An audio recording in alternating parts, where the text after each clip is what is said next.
everyone. I'm Katie, nurse practitioner. So today I want to talk to you about two blood tests, laboratory tests, and I'll discuss other ones later this week.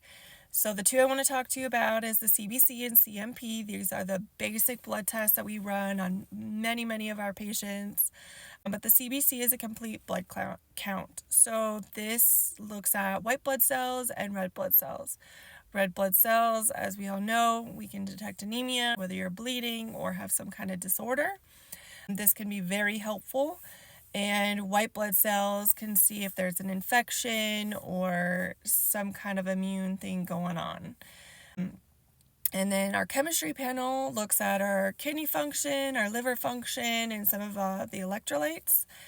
And so these are helpful in seeing how well your body can process medications, because if your liver or kidney is not working well, you will not process medications, and so we might have to change the dosing. Liver function or liver enzymes, the ALT, AST, those we can see if you drink a lot of alcohol sometimes, those might be elevated, or a lot of fatty foods. But it doesn't always catch it, because I have done a liver ultrasound on someone and it'll show they have a fatty liver, but their ALT and AST are totally normal.